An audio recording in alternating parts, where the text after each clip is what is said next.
Alors, j'aimerais maintenant présenter la dernière session de jour 1 qui s'appelle Je suis en post-traitement, réalité du CCA. Alors, on va entendre parler de 3 patients qui sont tous en post-traitement à différentes étapes du post-traitement. Alors, honnêtement, ouvertement, les patients vont partager les défis physiques, émotionnels et pratiques qu'ils ont eus pendant ce défi-là.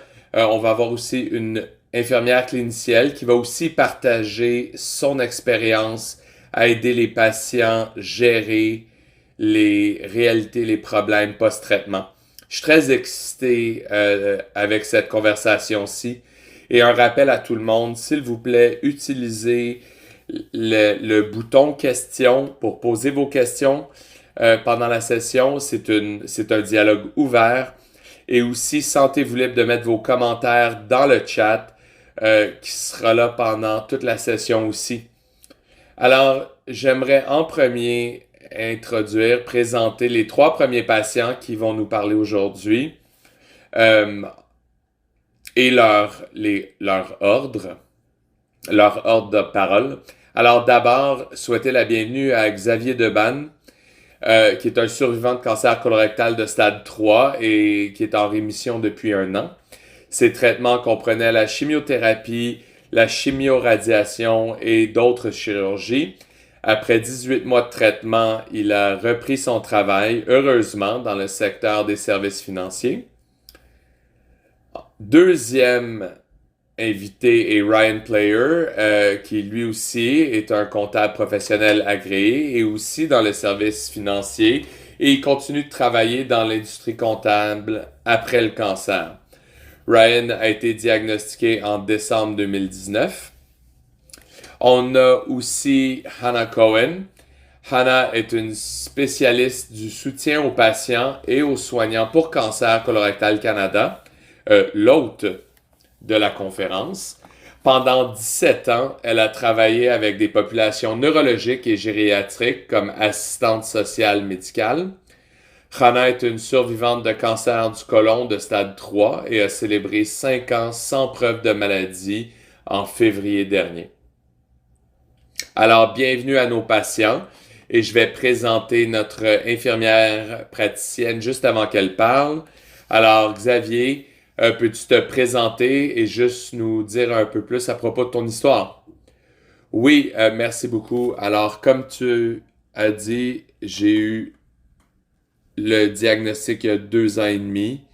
J'ai eu une série de traitements qui ont commencé avec la chimiothérapie, la radiation et ensuite la chirurgie. 2 chirurgies. Et mon dernier traitement a été en juin de l'année passée. J'ai été en rémission depuis. Alors, toutes des bonnes nouvelles. Et j'apprends maintenant la vie post-traitement avec, comme on sait, des limitations physiques et des choses comme ça. Et aussi un processus émotionnel, un parcours émotionnel qui a été des hauts et des bas, je dirais, des montagnes russes. Et je suis très heureux faire partie du panel aujourd'hui. Anne-Marie, merci d'être avec nous. Ryan, est-ce que tu aimerais te présenter et nous parler un peu de ton parcours?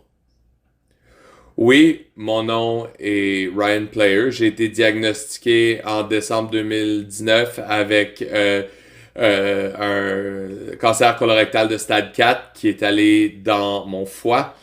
Beaucoup de chimioradiation, beaucoup de plaisir. La chirurgie en octobre 2020.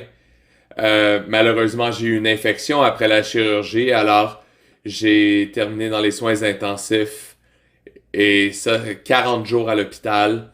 Éventuellement, je me suis remis. J'ai réappris comment marcher. J'ai été débarrassé du cancer en janvier 2021 et je suis retourné au travail.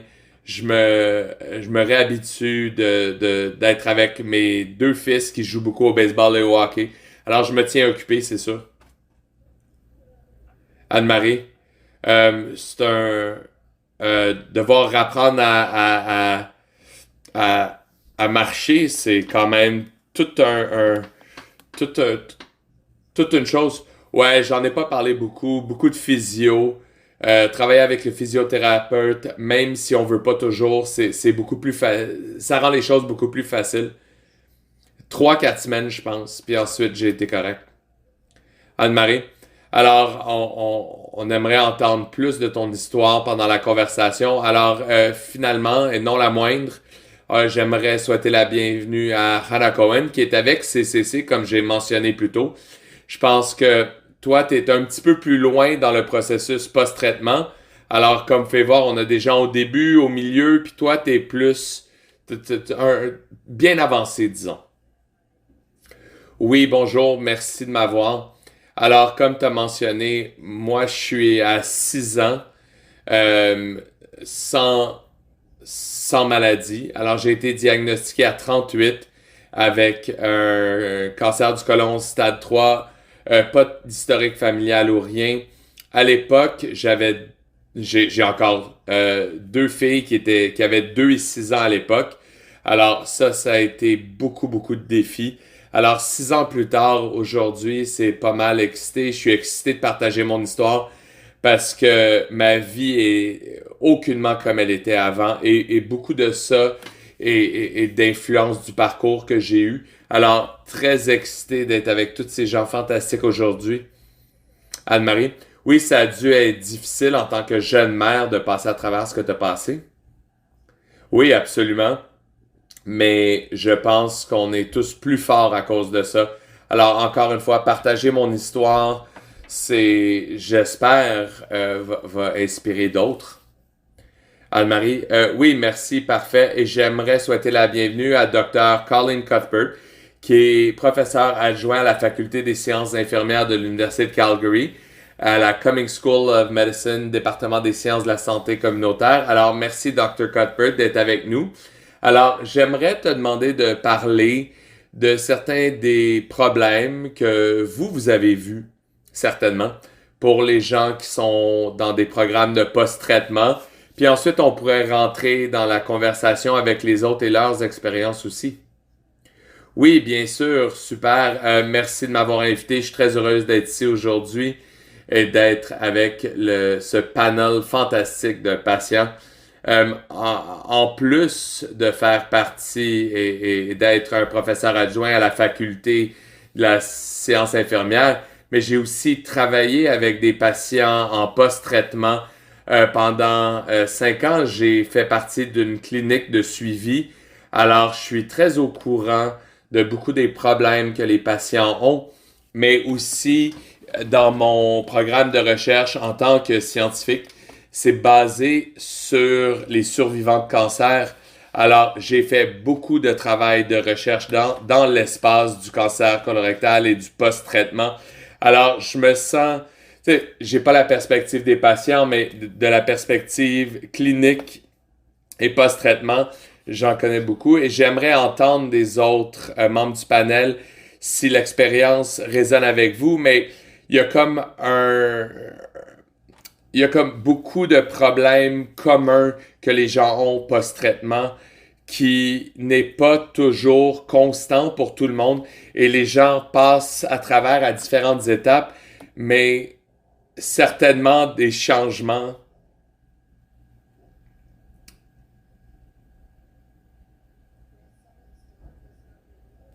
Oui, il y a le chien de quelqu'un qui est en train d'avoir un moment. Oui, oui. Alors désolé, c'était mon chien. Je suis désolé, quoi? Oui, il est d'accord avec vous. Oui, alors changement au sel qui peuvent être, ça peut avoir un impact sur la vie parce que ça peut certainement changer la façon organisent leur jour. Alors, changement aux intestins peut être une grosse chose, gros impact, mais c'est pas tout le monde qui passe à travers ça. Et on ne sait pas, en fait, ou on peut pas prédire de bien quels patients vont avoir cet effet secondaire-là à long terme. Alors, la persistance, on le sait à cause des études, La fatigue à long terme, c'est un problème que les gens ont et ont de la difficulté à gérer. Le, les problèmes neurologiques, malgré que ça revient, mais dans le 18 à 24 mois, la confusion, c'est pas aussi persistant, puis je pense que c'est une bonne nouvelle pour beaucoup de personnes, mais dans la première phase, ils ont des inquiétudes sur, ils vont se sentir confus pour toujours, des problèmes émotionnels, surtout la peur de la récurrence. Ça, c'est très haut dans la liste de choses qu'on voit dans différentes... puis on voit ça beaucoup dans la pratique clinique. Ajuster à vivre avec cette vie-là en tant que personne qui s'identifie avec une maladie chronique et s'ajuster au nouveau normal. Puis j'aimerais entendre les gens, comment ils ont fait ça. Les neuropathies périphériques, les difficultés financières, s'il n'y a pas la stabilité financière qui suit, si les gens ne peuvent pas retourner travailler. Puis je veux aussi parler des problèmes que moi j'ai vus qui sont courants, mais peut-être pas faciles à discuter pour beaucoup de patients. Mais on sait de la littérature, puis certainement, comme j'ai dit, je l'ai vu dans ma pratique clinique, qu'il y a certaines choses qui ont beaucoup d'impact pour la qualité de vie, pour la santé, les choses comme la santé sexuelle, les changements à la fonction sexuelle post-traitement, les problèmes émotionnels, l'anxiété, la dépression, malgré que la santé mentale est beaucoup plus acceptée maintenant dans la société. Je pense qu'il y a encore des stigmes avec la santé mentale et là, des changements dans la relation. Alors, encore une fois, peut-être que ça vient des changements dans la santé sexuelle, la fonction sexuelle, mais aussi juste les relations amicales, les relations familiales peuvent aussi être lourds et ils peuvent nécessiter des ajustements dans la période post-traitement.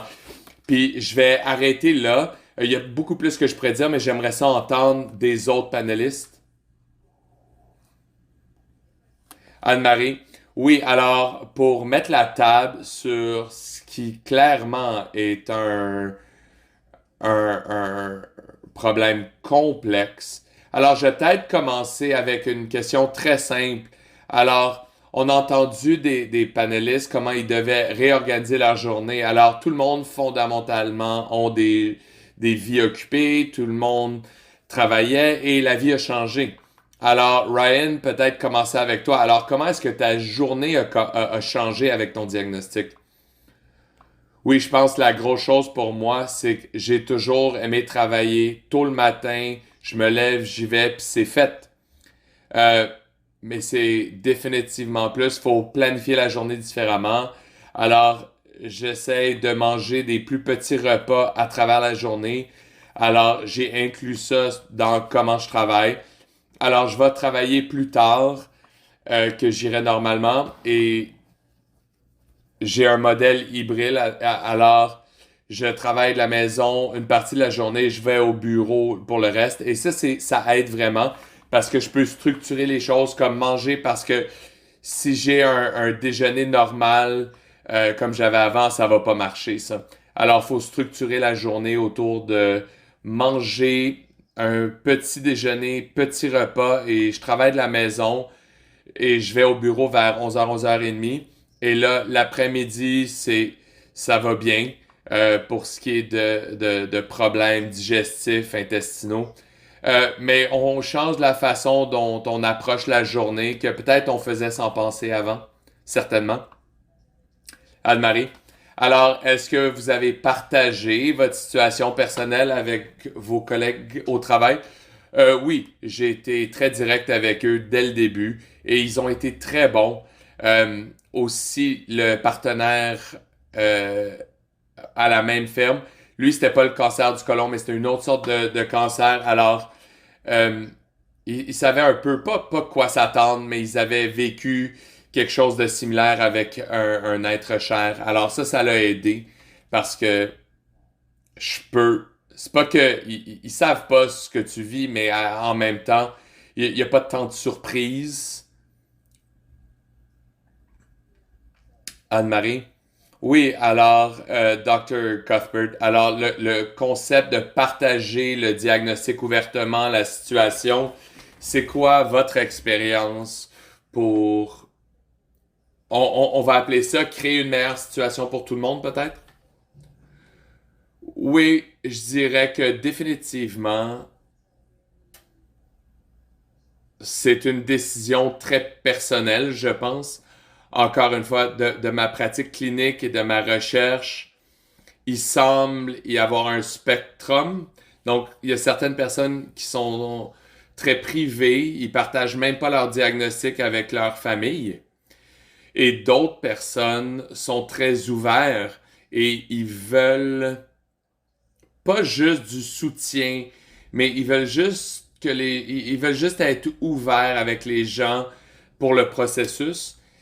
Et il y a des gens qui sont à un bout du spectrum où ils veulent partager parce que ils veulent que ils veulent que les autres sachent au sujet du cancer colorectal. Ils veulent que les gens connaissent les signes pour qu'ils aillent se faire tester. Alors, je pense que c'est vraiment personnel et les gens doivent décider eux-mêmes ce qui est mieux pour eux. Mais si vous avez le mental que vous voulez partager, et vous allez mettre en place, peut-être que ça rendrait les choses un peu plus faciles. Alors, oui, Anne-Marie.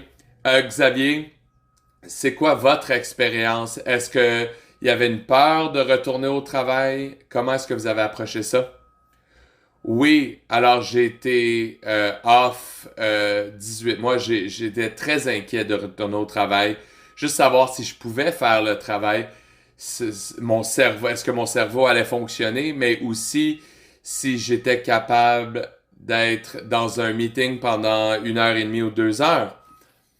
Alors, j'y ai pensé beaucoup. J'ai eu du soutien, j'ai eu de la psychothérapie.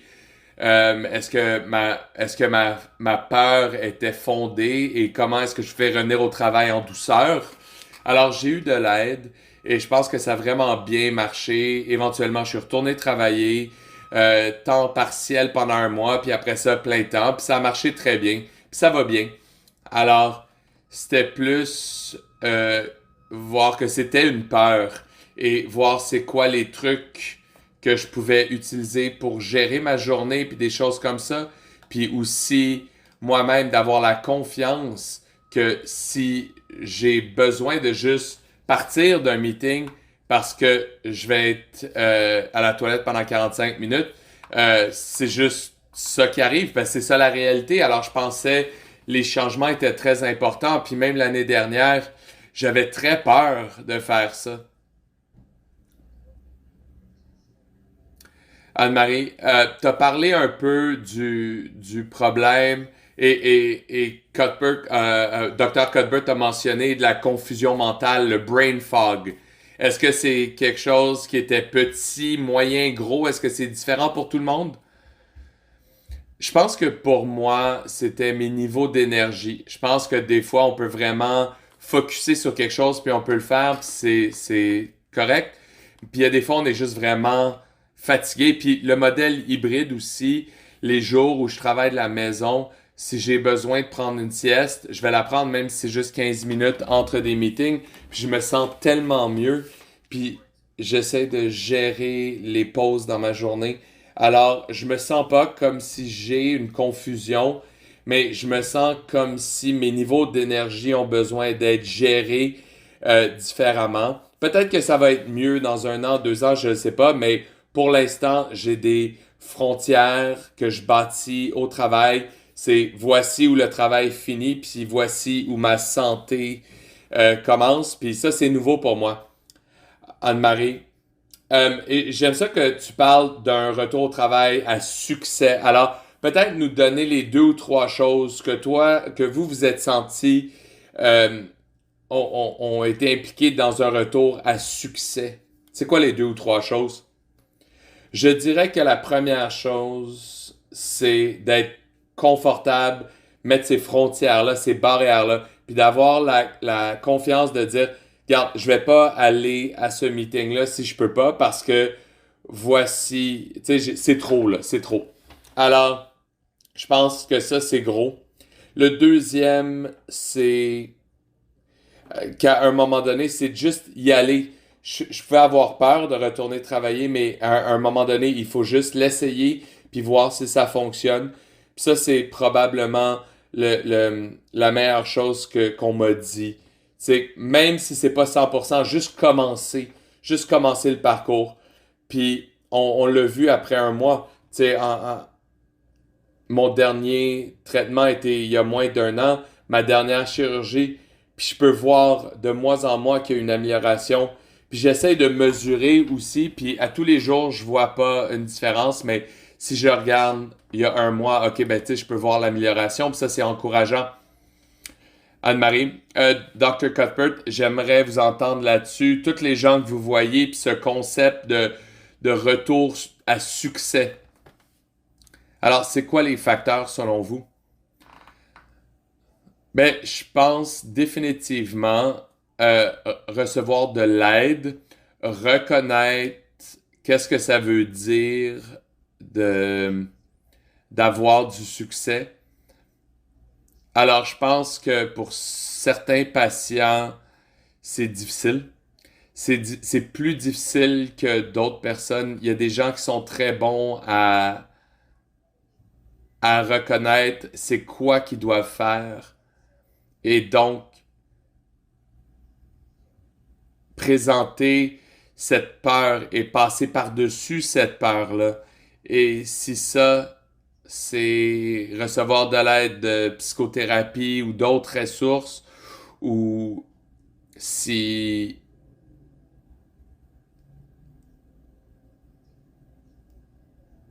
ou rajouter un programme ou de trouver de l'énergie de cette façon-là, ou avoir du soutien de la famille pour aider avec gérer la journée et l'énergie. Alors, je pense que trouver ce que vous avez besoin et vraiment prendre en soi pour trouver sa santé et le rythme. Anne-Marie, oui, c'est très bien dit et j'aime beaucoup comment Xavier a suggéré, créer des barrières, créer des frontières. Ça, c'est vraiment prendre en soi. Hannah, j'aimerais vraiment ta perspective de 5 ans. Je suis sûr que comment tu gères ton post-traitement aujourd'hui, c'est très différent de comment tu l'as géré la première, deuxième, troisième année. Alors, on aimerait entendre parler de ton processus.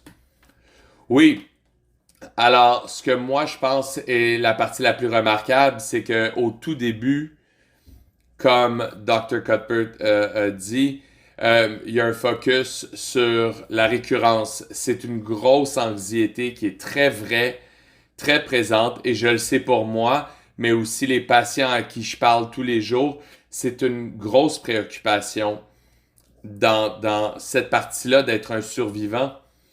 Alors, je pense que 5 ans, 6 ans, je suis moins préoccupé parce que j'ai eu plusieurs suivis à succès.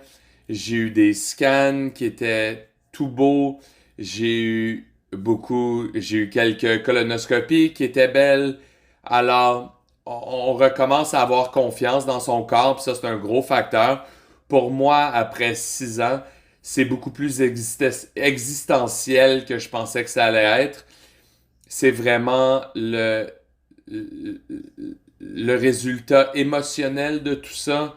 Alors, regarder en arrière, prendre du recul, puis tu sais, quand prend les traitements, puis même 1, 2, 3 ans après, il y a comme un film protecteur au-dessus du cerveau, au-dessus de notre pensée, qui veut pas laisser passer tout en même temps. On veut que le corps revienne, puis on commence à procéder à travers tout ce qui s'est passé, puis l'impact sur soi, puis sur les gens autour de nous.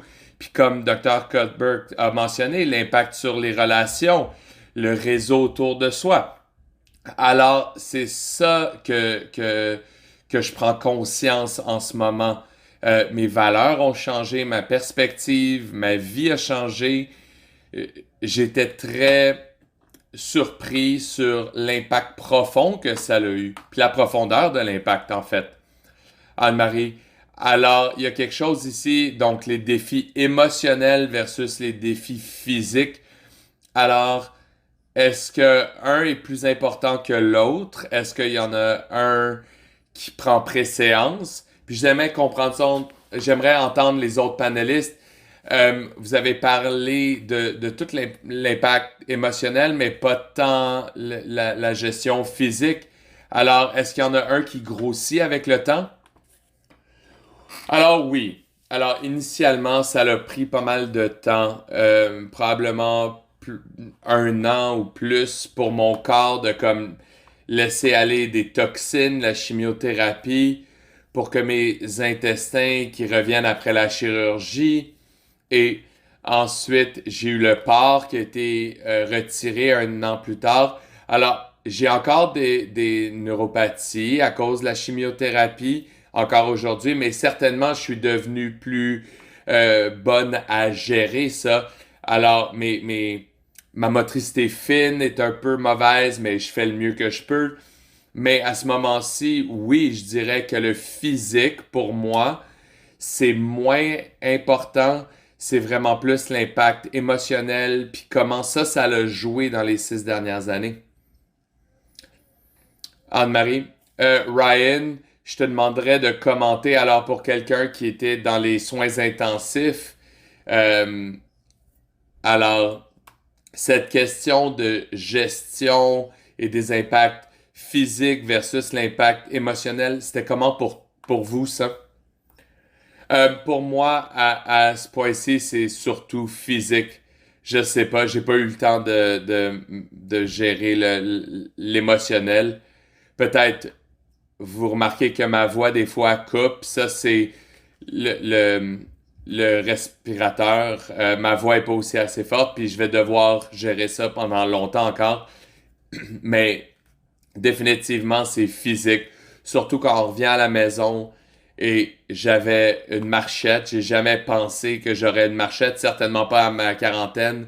Mais s'habituer à ce genre de choses-là, je me suis assuré de me débarrasser de cette affaire-là très vite, pas utiliser une marchette très vite. Mais la physiothérapie, puis éventuellement on passe par-dessus, mais c'est encore pas mal physique. C'est pas, je veux pas dire qu'il y a pas un aspect émotionnel. Il y a certainement un impact émotionnel, surtout s'habituer ou essayer de revenir aux choses qu'on fait surtout avec mes enfants, ma femme. Tu sais, ça fait pas juste arriver. Alors, définitivement, ça prend du temps. Anne-Marie. Mais ça a dû prendre beaucoup de force émotionnelle de prendre les étapes vers vers le nouveau normal, si je peux utiliser les mots que Dr. Cuthbert a utilisés ici.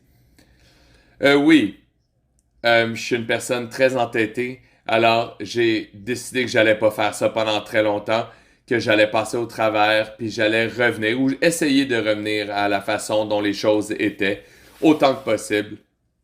Et je pense que c'est une fois que ma tête de cochon a été un bienfait, mais c'est pas toujours le cas. Anne-Marie, merci. Et Xavier, comment est-ce que ça a été pour vous, le balance d'émotionnel, physique, surtout à un point de 18 mois? Ça sonne comme si vous avez vraiment pris ça en charge. Je pense que j'ai été chanceux de ne pas avoir trop de problèmes physiques. J'ai pas de symptômes très très difficiles en ce moment. Je dirais que une fois, c'est probablement la chose, tu sais, qui nous arrête au début, c'est le physique. Mais une fois qu'on voit que ça c'est contrôlé, ben là on regarde à l'émotionnel.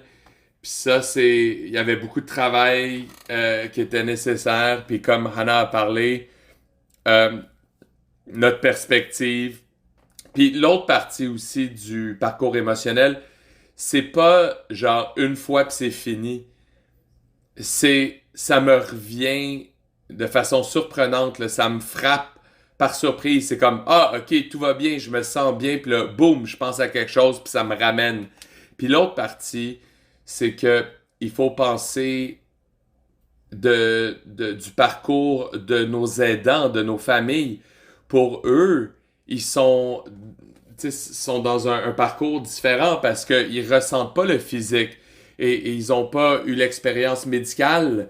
Alors, je sais que pour moi, quand j'ai eu ma dernière chirurgie, je me sentais tout heureux, puis j'y allais, puis let's go. Puis ça a duré quelques mois, mais ma famille était pas avec moi, ils étaient inquiets. Euh, et ça a pris beaucoup de temps. J'ai des adolescents à la maison. Eux aussi, ils ont un parcours émotionnel complètement différent. C'est un cocktail compliqué, alors fallait passer à travers ça. Alors, c'est pas juste moi en tant que patient, mais c'est tous les gens autour, comme vous avez parlé avant d'avoir, tu sais, changé les amis. Je pense pas que j'ai fait beaucoup de ça, mais c'est surtout la relation avec ma famille directe. C'est différent en ce moment. Et je dois prendre note de leur parcours émotionnel et les soutenir dans leur parcours aussi. Anne-Marie, et oui, j'aimerais explorer ça aussi, mais j'aimerais revenir à Dr. Cuthbert en premier. Puis il y a une question de base ici, basée sur votre expérience. Est-ce que la plupart des patients qui sont post-traitement, en recouvrement, est-ce qu'ils ont de la thérapie, de la psychothérapie? Est-ce que c'est courant? Est-ce que ça devrait être plus commun? Qu'est-ce que les gens devraient faire pour prendre sur soi ce qui est clairement beaucoup des problèmes émotionnels qui viennent avec le post-traitement? Oui, alors c'est une très bonne question.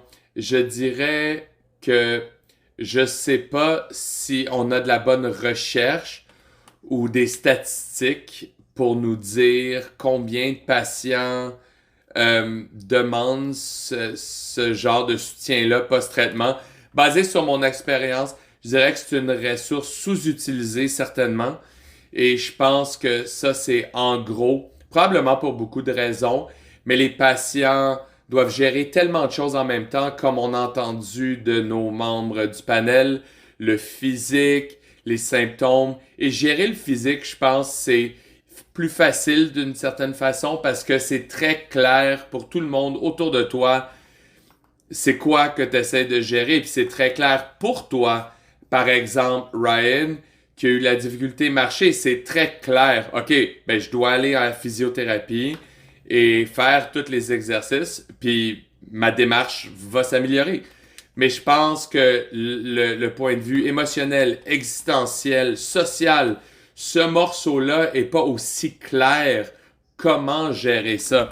C'est pas aussi clair pour les autres. Qu'est-ce que c'est qu'on vit? Alors, je pense que c'est une des raisons pourquoi c'est un peu laissé à l'arrière. Puis ça, c'est très commun. Et encore une fois, définitivement, c'est une ressource sous-utilisée qui est souvent disponible gratuitement dans plusieurs organismes cancer. Alors, je pense que une fois que les patients, tu sais, embarquent sur le train de regarder pour des ressources, ils retrouvent tellement de choses qui sont disponibles qu'ils veulent faire. Donc, l'exercice, la méditation, la thérapie par l'art. Alors, ils ouvrent la porte et ils se rendent compte que, ah, il y a toutes ces choses-là qui peuvent m'aider. Et généralement, ces gens-là, c'est ceux qui, tu sais, essayent plein de choses et trouvent tellement de façons qui sont utiles et qu'ils n'auraient jamais fait auparavant. Anne-Marie, et est-ce qu'on peut dire que toutes ces ressources-là sont disponibles dans les centres de traitement où il y a plusieurs patients qui vont? Oui, alors, encore une fois, on le sait pas. Inaudible. Et beaucoup d'organisations de soins pour le cancer, définitivement, ils ont des ressources gratuites pour beaucoup de patients. Et je pense que beaucoup de communautés sont probablement sous-servies par contre. Mais il y a aussi la Société canadienne du cancer, Il y a CCC, Wellspring. Alors, il y a beaucoup de ressources qui sont là. La chose plus difficile, c'est que beaucoup de patients ne savent pas comment s'adresser. Alors, il faudrait poser la question, alors comment est-ce que les gens sont allés chercher ces ressources-là? Oui, Xavier, allez-y.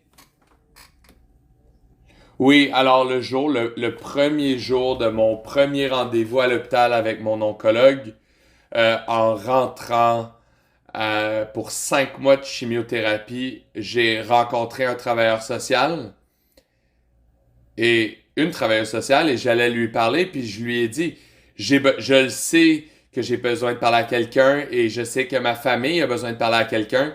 Puis elle avait des recommandations pour des organisations de soutien aux patients comme Wellspring, Builders Club, mais aussi des thérapeutes à travers l'hôpital aussi. Alors à travers ça, j'ai été capable d'offrir à tous les membres de ma famille si eux voulaient parler à quelqu'un. Alors, jour 1, et ça a fonctionné pour certains, ça n'a pas fonctionné pour d'autres, pour certains d'entre nous, mais on en avait besoin. Et une fois qu'on a eu l'expérience de le faire avec quelqu'un, ben on peut décider c'est ça que je veux faire, peut-être être plus sélectif et plus pointilleux sur ce qu'on a besoin, mais c'est comme ça que moi je l'ai approché. Alors, à partir de jour 1, si on peut, les hôpitaux devraient offrir le travailleur social et sinon, vous devriez le demander. Anne-Marie, oui, merci d'avoir renforcé ça. Alors, Ryan, c'est quoi ton expérience d'accéder les ressources pour toi ou pour ta famille? C'est similaire à Xavier. On a parlé à un travailleur social. Ma plus grosse peur, c'était de dire aux enfants, ils avaient 11 et 8 ans à l'époque. Alors, je pense que la meilleure façon de le dire à ses enfants, puis comment ils vont réagir, puis on le savait pas. Puis alors, on a parlé, alors ma femme et moi, on a parlé avec le travailleur social et on l'a bombardé de plusieurs questions. Puis qu'est-ce qu'on doit s'attendre, puis ce genre de choses-là. On a passé à travers ça, on l'a dit aux deux enfants, puis ça a été c'est poche. Mais ils ont géré ça mieux que nous. Tu sais, les enfants sont quand même assez résilients, mais à l'époque, c'était quelque chose qui nous inquiétait beaucoup. Anne-Marie, merci. Et Hannah, je te gardais pour la fin parce que, comme plusieurs d'entre vous savez, c'est ça que Hannah a fait, puis elle fait très bien pour CCC. Alors, c'est quoi tes suggestions? S'il te plaît, Hannah, partage. Comment est-ce que les gens trouvent les ressources? Il y a plein de choses disponibles. Alors, c'était quoi ton expérience?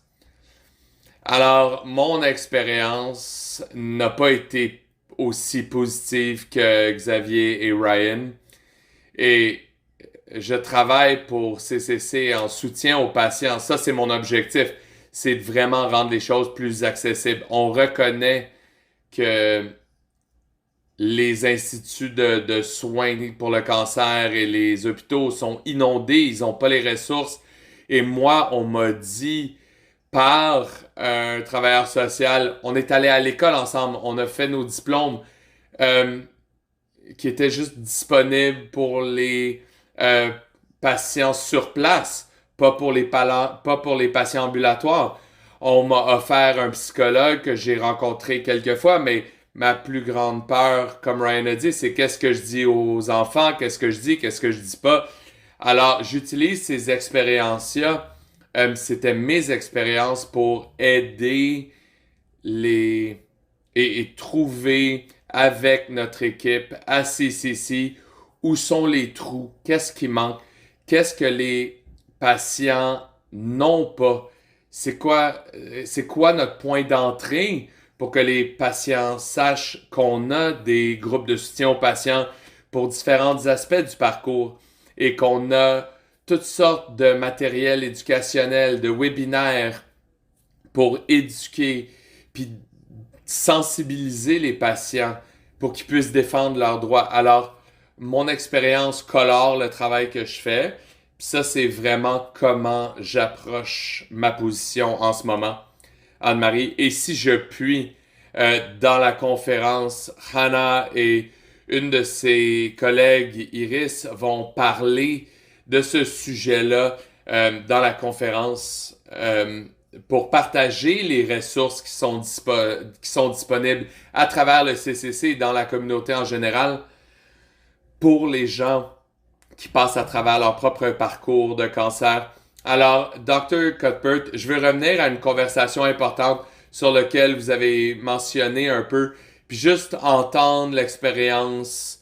Alors, c'est les changements des relations. Alors, cette idée que c'est pas que le cancer nous change nous, mais peut aussi changer les relations avec les autres, que ce soit les amis, les familles, etc. Pouvez-vous nous dire un peu plus à ce sujet-là, puis j'aimerais entendre du panel, c'est quoi leur expérience, ou pas? Oui, alors, c'est vraiment un bon sujet parce que on a entendu des patients dans notre recherche que je pense qu'il y a une réévaluation de la vie et mais on commence à reconnaître ce qui est important et ce qui est pas important et réévaluer vraiment c'est quoi qu'on veut que notre vie soit en avançant. Puis une chose là-dedans, c'est réévaluer les relations. Et on veut des gens autour de soi qui vont être un bon soutien de l'amour dans la vie, une bonne source de soutien d'amour dans la vie et qui fonctionne. Et on réévalue ça. Et dans la recherche, on a entendu ça beaucoup, que les gens, à un moment donné, à un certain point dans la trajectoire post-traitement, les gens réévaluent tous les aspects de leur vie. Puis ça, c'est un des peut-être points positifs du diagnostic. Puis ça, c'est une des choses que les gens mentionnent comme étant positif après le diagnostic. C'est une chance de vraiment regarder sa vie, ses relations. Et comment les gens approchent ça, c'est très différent. Puis le moment est très différent. Mais souvent, c'est à travers des choses comme soutien psychosocial, counseling, des groupes de soutien. Je pense que les gens voient beaucoup d'aide, groupes de soutien, parler aux gens qui sont passés à travers le cancer et ce processus-là. Anne-Marie? Oui, merci beaucoup. Xavier, peut-être un commentaire là-dessus? Est-ce qu'il y a eu des relations qui ont évolué, qui ont changé, qui ont disparu pour toi? Oui, pour moi, c'était pas nécessairement les relations en premier, c'était les barrières, l'énergie. C'était le changement de perspective, c'est où je veux passer mon temps, sachant que mon temps est limité dans une journée et limité en années et plusieurs années. Alors pour moi, c'est comment est-ce que je passe mon temps. Alors, certainement, Dr. Cuthbert l'a mentionné, ça se passe. Puis, je sais pas si ça va arrêter un jour, mais moi, je change la façon dont j'approche les choses, dont je pense au sujet des choses. Et j'essaie d'avoir plus de vision et de vouloir et d'intérêt dans ce que je fais. Et d'une autre façon, je suis beaucoup plus patient. J'ai appris à apprécier le temps, mais d'une autre façon, je suis pas patient quand on perd du temps. Alors, j'ai pas vraiment de conclusion finale là-dessus, mais certainement, ça a été l'expérience des 2 dernières années. Ça a été vraiment un point de départ. Et si un point positif, c'est que maintenant, que c'est arrivé dans ma quarantaine et non pas plus tard, mais ça l'a changé. Peut-être que les relations ont changé, mais ça n'a pas été le point de départ primaire. C'est plus comment est-ce que j'utilise mon énergie le mieux. Anne-Marie. Oui, ok, très bien dit. Ryan, est-ce que tu voudrais rajouter à ça? Oui, les relations n'ont pas changé tant que ça pour moi. C'est peut-être peut-être les amis superficiels où là, on réalise que il y a des gens qui veulent pas en parler. Tu sais, ils font juste continuer. Et pour ce qui est des gens proches, j'ai pas trouvé que les gens ont changé trop. Maintenant, peut-être eux ont trouvé que j'ai changé. Ça, c'est une autre question complètement. Mais j'ai définitivement changé. Je pense que ça serait une erreur de penser que j'ai pas changé, mais j'ai pas trouvé cette partie-là trop difficile. Mais peut-être que j'en manque une partie aussi. Anne-Marie, non, je pense que tu manques rien. Mais aussi, tu es à une partie du parcours différente. Alors, Hannah, encore une fois, tu as 5-6 ans de perspective. Alors, qu'est-ce que toi tu pourrais offrir sur le sujet du changement des relations, l'évolution des relations? Alors, je pense que pour moi, la chose que j'aimerais mentionner en premier, c'est comment ça a eu un impact sur mes enfants. Ma plus petite était trop jeune quand j'ai fini mes traitements. Elle avait 5 ans, mais la plus vieille avait 7 ans. Et encore une fois, beaucoup une balance de qu'est-ce que je leur dis, qu'est-ce que je leur dis pas. Je rentrais à la maison avec les bouteilles d'infusion. Alors, elle savait très bien que je recevais ces médicaments-là. C'était une réaction intéressante. Alors, c'est un enfant intelligente. J'ai jamais utilisé le mot cancer. Peut-être c'était une erreur. On m'a dit de pas le faire, mais je l'ai pas fait parce que eux, ils avaient appris Terry Fox, c'était la seule savoir sur le cancer, mais ils savaient aussi qu'il est mort. Alors, si je leur dis cancer, ils vont penser que je suis fini. Puis une fois, elle m'a posé la question, est-ce que tu as le cancer? Puis j'ai été surpris, puis j'ai dit oui. Et on a passé à peu près 2 ans intéressantes, puis elle m'a dit, ah, je te fais pas confiance. Alors, ça a changé la nature de notre relation. On a dû parler de l'ouverture, de la communication avec un enfant de 7 ou 8 ans. Très intéressant, je dois dire. Mais je pense que ça a vraiment renforcé la relation avec elle et secondairement avec mon autre fille. Et pour ce qui est des autres relations, je suis quelqu'un qui est très... J'ai toujours eu le besoin de me sentir connecté avec les gens avec qui je suis proche. Puis ça, c'est devenu plus fort. Il y a eu presque comme un... Tu sais, le corps retourne à la nature. C'est dur à expliquer, mais je me sens encore très connecté à l'environnement autour de moi. Et moi, je sens soit très connecté aux gens ou non. Et en tant que travailleur social, on est une entité sociale, on parle à tout le monde, mais je vais répéter ce que Xavier a fait, mais je fais rien des choses qui connectent pas à moi. Je sais ce qui est important, ce qui est proche, et je sais aussi ce qui l'est pas. Euh, pour mon propre bien-être émotionnel. Alors, 5 ou 6 ans plus tard, le gros mot, c'est connexion. Je dois être connecté au travail que je fais et je dois être connecté aux gens que je laisse rentrer dans ma vie. Anne-Marie, très bien dit. Très bien dit. C'est un cadeau de la circonstance, oui. Et pour les derniers moments qu'on a, je veux juste aller alentour de la table et juste vous demander de dire quelque chose de très bref. Et maintenant que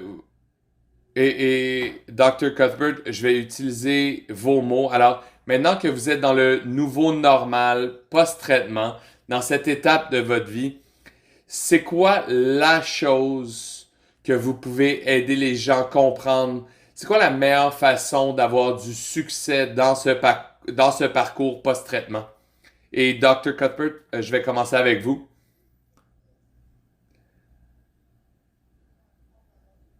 Euh, Donnez-vous permission de passer à travers ça de votre façon. Pensez pas que vous devez rentrer dans une boîte ou une trajectoire et juste ayez de la compassion envers vous-même. Merci. Ryan? Ouais, c'est difficile ça, mais je pense pour moi c'est plus la réalisation que dès le début, je me suis dit je vais le battre, puis c'était tout. Puis j'ai gardé le focus là-dessus et je veux retourner aux choses que les choses étaient autant que possible. Et j'ai toujours eu ce focus-là dans ma tête. Et ça a fonctionné pour moi, mais ça va pas marcher pour tout le monde, c'est sûr. Anne-Marie, oui. Donc, être un combattant. Merci, Xavier. Je pense que pour moi, et c'est une session sur le post-traitement. Alors, quand on passe à travers le traitement, on est comme un enfant. Il y a toujours quelqu'un qui fait quelque chose pour toi. Voici le traitement, voici ci, voici ça. Puis quand on finit, on a un suivi à tous les 6 mois, mais il n'y a pas de...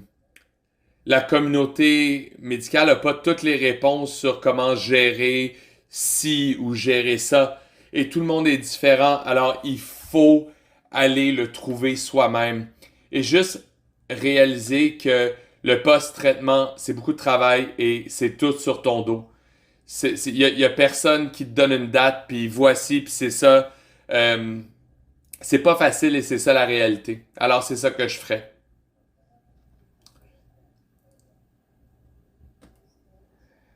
Anne-Marie, ah oui, alors le prendre sur soi, parfait. Et Hannah, le dernier mot va à toi. Moi, je dirais se donner le pouvoir, trouver les passions. Ça a peut-être changé. Trouver tes passions et essayer de le trouver à chaque jour, euh, ça donne un sens à la vie et aussi être flexible, comme Dr. Cuthbert a dit. Soyez fin avec vous-même. Il n'y a pas une façon de faire ça. Il n'y a pas un scénario. Et créer la mentalité qui va travailler pour soi. Et ça pourrait être un puzzle de plein de différentes choses, mais trouver c'est quoi qui marche. Anne-Marie, merci beaucoup à Dr. Cuthbert, Hannah, Xavier et Ryan. On va maintenant ouvrir pour les questions qui sont rentrées.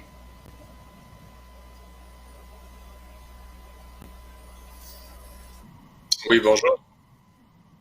En fait, on a beaucoup de belles questions qui sont rentrées. Malheureusement, Xavier ne pouvait pas être, fallait qu'il quitte la session et ne pouvait pas rester pendant la question-réponse. Mais on a Ryan, Dr. Cuthbert et Hannah qui sont très heureux de répondre aux questions en à peu près 10 minutes.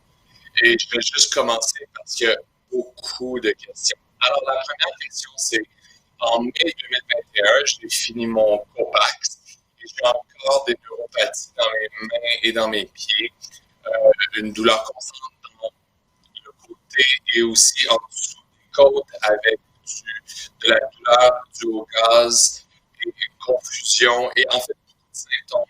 En ce moment, je suis en post-traitement, mais les activités de la vie quotidienne sont difficiles.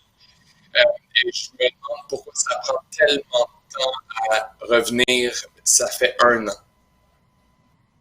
Johanna, est-ce que tu aimerais prendre cette question-là?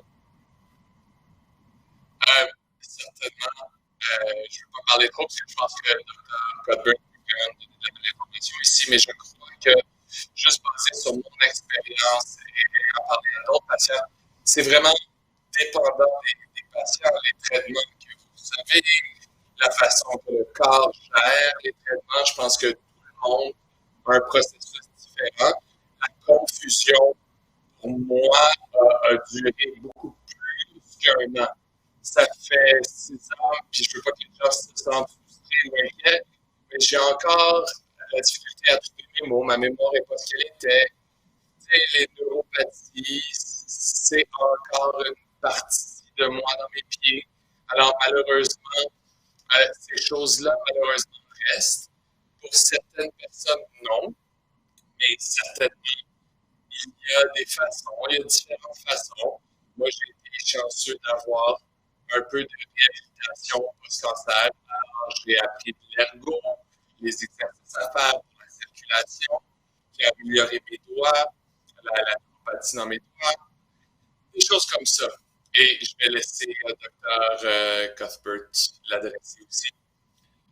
Oui, merci, c'est une belle question. Ça, c'est quelque chose qu'on entend beaucoup dans les pratiques cliniques. Puis on le sait de la recherche que ça varie beaucoup et qu'en moyenne, beaucoup des symptômes post-traitement semblent partir autour de l'année 2 ou 3, mais il y a des effets qui durent. Puis pour certaines personnes, ça ne part jamais.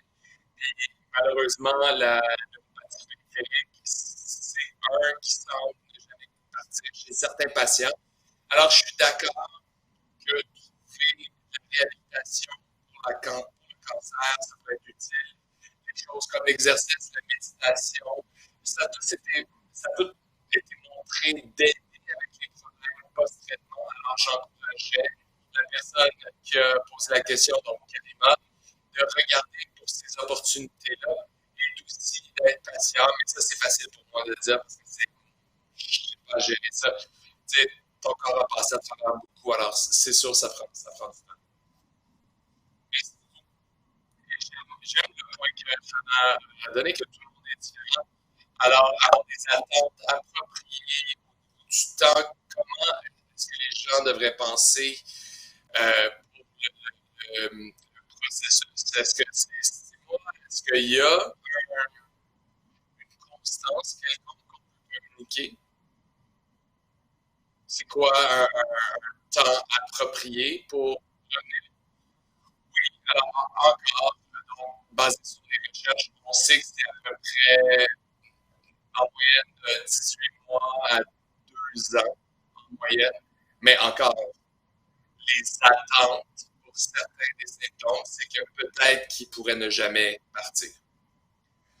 OK, merci beaucoup, Dr. Bird, c'est pour vous encore une fois. Alors, est-ce que la chimiothérapie adjuvante nécessaire, est-ce qu'il y a un bienfait pour les patients, pour un patient qui a une réponse complète dans la chirurgie? Alors, ça, je pense que ça, c'est une question qui est mieux d'être répondue entre toi et ton équipe médicale parce que c'est tellement variable dépendamment du type de tumeur, l'histologie, et certainement, je ne peux pas donner de conseils médicaux sur le forum ici. Alors, je dirais que ça, c'est probablement une question qu'on devrait répondre avec l'équipe médicale. OK, merci beaucoup. La prochaine question, alors, quand on parle du brain fog, et c'est revenu dans la première question. Alors, si on parle de la confusion mentale, je trouve que je dois répéter quand je lis une phrase, j'ai de la misère à prononcer des mots et ma direction quand je pense. Alors, j'ai mis par exemple de la crème glacée dans le frigidaire. Moi, j'ai fait ça aussi, en fait. Alors, le concept de brain fog, de confusion mentale, ça semble être courant. Brian, est-ce que toi, tu as eu cette expérience-là? Est-ce que d'autres personnes ont eu des expériences dans cet espace? Et qu'est-ce qu'on peut faire? Oui, je pense que j'ai fait le truc de crème glacée avant d'avoir le cancer, mais je ne sais pas ça. Mais oui, définitivement, la confusion mentale, ça a été un problème. Ça a été mon gros problème quand je suis retourné travailler, c'est est-ce que je vais être capable de travailler comme je pouvais le faire avant. Mais je pense que tant que je prends des pauses et que je ne me pousse pas comme je le faisais il y a 5 ans, ça aide vraiment beaucoup. Hannah, même chose. Oui, je pense que ça revient à ce que Xavier disait pendant la discussion, c'était avoir des barrières. C'est tellement important d'avoir une balance, surtout après quelque chose comme ça. C'est un événement qui change la vie. Tout le monde peut revenir à la normale, mais il y a quelque chose qui existe, ça s'appelle le nouveau normal. Puis tu n'es pas la même personne que tu étais avant l'expérience. Ça change qui on est fondamentalement de différentes façons. Et je pense que ce que Ryan a dit, de prendre des pauses, ça aide avec la confusion, je trouve. Cette espèce de. J'ai trouvé que la concentration, ça devenait un problème très difficile de focuser sur les choses. Je perdais ce focus-là très facilement. Ça s'est amélioré partiellement parce que j'ai commencé à faire une routine. Alors, essayer de recommencer une routine aussi vite que possible. Même si, OK, le matin, je vais prendre une marche. Et là, je reviens. Et là, je vais faire ma facturation, par exemple. Alors, quand on a une routine, le cerveau commence à régénérer un peu, puis peut-être revient vers le focus. Alors, des petits objectifs et essayer d'y arriver, puis ensuite passer à autre chose. C'est probablement la meilleure approche. Euh, Docteur Cuthbert, peut-être des conseils médicaux pour la confusion mentale. Mais moi, je dis toujours dans ma pratique clinique, toutes les choses importantes comme assez de sommeil, gestion du stress, bien manger, les choses de base sont en fait très importantes parce qu'on sait que beaucoup de la confusion, c'est multifactoriel. Il y a une partie qui est la fatigue, l'autre partie qui est le stress. L'autre, c'est juste tous les produits chimiques qui sont passés à travers le système. Alors, juste les habitudes de vie, sommeil, exercice, c'est tellement important. Ça aide à mitiger. Mais il y a une grosse partie de ça qui est juste le temps. Je veux juste mentionner une dernière chose, désolé. Je veux juste lancer quelque chose que les gens ne discutent pas. C'est que le cancer, le diagnostic et le traitement, c'est un trauma pour le corps et le cerveau. Et ça, c'est un sujet qu'on va adresser à l'avenir chez CCC parce que c'est tellement une chose importante que les gens doivent comprendre que le post-trauma du cancer, l'impact que ça a sur les gens et ce stress post-traumatique qui est attribué à la perte de mémoire et plein de choses que les gens ont post-traitement. Alors, je pense que c'est important de travailler sur comment on procède et comment on avance avec le redéveloppement cognitif. Oui, c'est une belle addition. Merci. Et puis ça, c'est un pont sur la dernière question qu'on a aujourd'hui. C'est comment on gère la peur de récurrence de la maladie. Ryan, un commentaire là-dessus? Ouais. Je sais pas. Je pense que ça va toujours être là. Euh, Très tôt, quand j'ai découvert que j'avais le cancer, j'ai décidé que j'allais le battre. Si ça allait venir, j'allais le battre encore. Ça, c'est un peu ma façon de penser, mais je réalise que c'est probablement pas la même chose pour tout le monde. Mais j'essaie de pas trop y penser. Désolé, mon chat veut être sur la télé. Non, excuse-toi pas. Je pense que les chats font partie de la thérapie. Oui, donc j'essaie de ne pas m'en faire trop, faire confiance aux médecins. Puis, tu sais, j'ai mes scans réguliers, puis je sais qu'ils vérifient, puis je fais confiance que si ça revient, ils vont le trouver tôt, puis on va gérer ça. Dernier mot, Dr. Copper. En fait, j'allais le laisser à Anna. Elle a probablement plus à dire. Oui, en fait, je suis très heureux de partager. Vas-y, Hannah, prends le dernier mot. Ouais, alors je pense pas qu'il y a une façon de gérer ça. Je pense que honorer, faire honneur à la peur, c'est important. Y faire face, en parler et d'avoir le premier scan. Il y a un terme, ça s'appelle le scan Z, l'anxiété de scan.